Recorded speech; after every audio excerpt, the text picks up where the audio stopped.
Thank you. It's a pleasure to be with you, my Iranian friends, once again. And I want to thank my dear friend, Trish Reagan, an acclaimed international journalist and broadcaster, for moderating this great event. I'm so honored to be with the National Council of Resistance of Iran, the MEK, and your exceptional, courageous leader, Maryam Rajavi.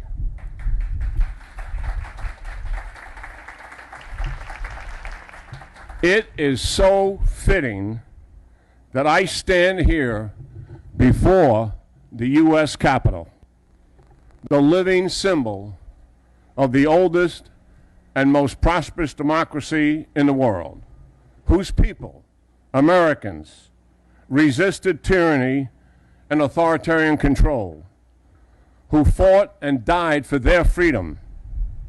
Now, 244 years later, I join my American colleagues in fully supporting your resistance movement, your drive for a free Iran, your willingness under the leadership of Maryam Rajavi to inspire the people of Iran and the people around the world by vividly bringing to the world's attention the struggle of the Iranian people for their freedom. Just in the last year, 1,500 brave Iranian people were killed by the mullahs because they protested against the regime's tyranny. 12,000 are in prison and are being tortured. And as noted, the hero, Mr. Afkari, who was in prison, who was tortured, was murdered this week by the mullahs. His name is added to the 120,000 Iranian people that have been murdered by this heinous regime. The brave Iranian souls put everything at risk in their lives for love of country and the freedom of the Iranian people. This is true honor. Let their example fuel our determination and our persistence to vigorously support the fight for a free Iran. The momentum is truly shifting very dramatically against the mullahs. Just this week in Washington, D.C., at an event at the White House that I was invited to attend, Arab leaders signed an agreement with Israel to normalize relations. This is not just an historical event. It's a geopolitical paradigm shift. The catalyst and initiative began when President Trump made his first international trip to Riyadh in July 2017. With 54 leaders from the Middle East present, he promised the following: I stand side by side with you against Iran, the major strategic threat to the region. Together, we will confront Iran's aggression and their malign behavior. And so,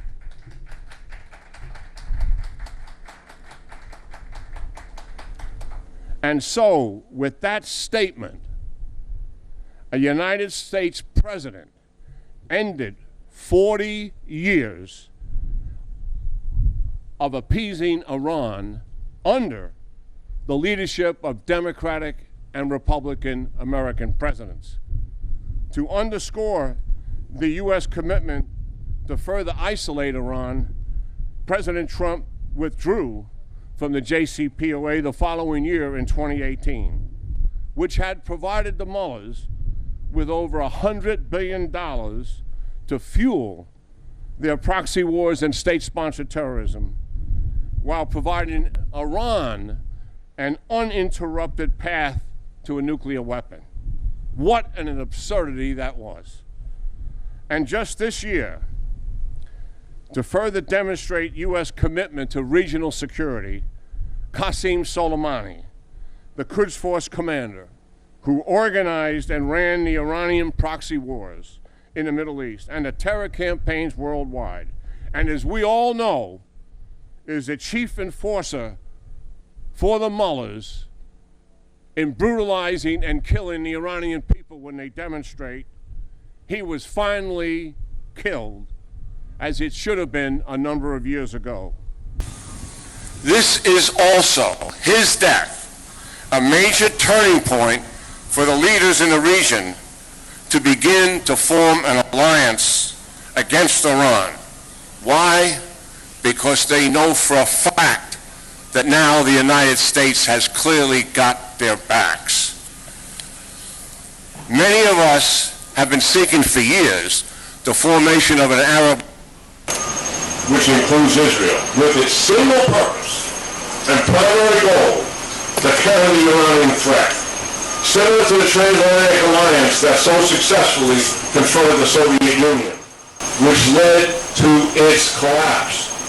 Make no mistake, what happened in Washington, D.C. this week is only the beginning of a political, economic, and military alliance to confront Iran, where many other countries will join and participate. There is universal agreement in the region that it is Iran that is adversely impacting regional stability and security.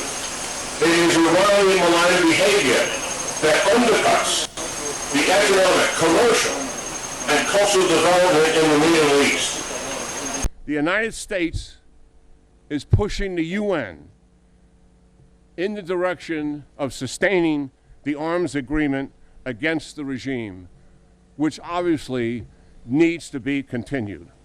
The Iranian regime, as we know now, is more isolated than they have ever been in 40 years. And the alliance of countries in the region for the first time will certainly further that isolation.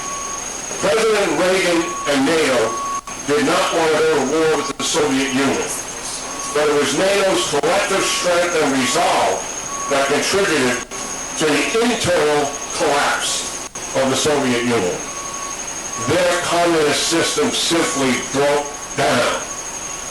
President Trump does not want war with Iran either.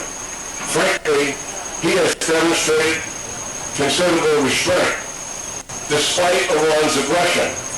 No U.S. response to an American drone being shot down, the destruction of 40% of the largest oil fields in the Middle East, or the interruption and bombing of oil tankers in the Persian Gulf. And finally, no response to an Iranian attack on a U.S. base in Iraq after killing Soleimani. What the United States is pursuing is a maximum pressure campaign to significantly reduce Iran's revenues and resources. The sale of oil, as we know, is down 90%. Inflation has spiraled out of control, and Iran's economy is generally failing. Not surprising, the Iranian people don't blame America. They correctly blame the mullahs and the IRGC. Just as the communist system failed the peoples of Russia and Eastern Europe, the mullahs system is failing the Iranian people. Ali Khamenei and the mullahs desperately tried to create a global economic crisis by attempting to disrupt the flow of oil in the Persian Gulf, but failed miserably. The mullahs' goal to pressure the international community to force the United States to end the pressure campaign also failed. The people of Iran recognize that the mullahs are back on their heels. The regime is much weaker, more vulnerable, largely defensive, and more isolated than ever. The Iranian people see and feel the momentum gaining against the mullahs. The Iranian people know full well that they are the point of the spear.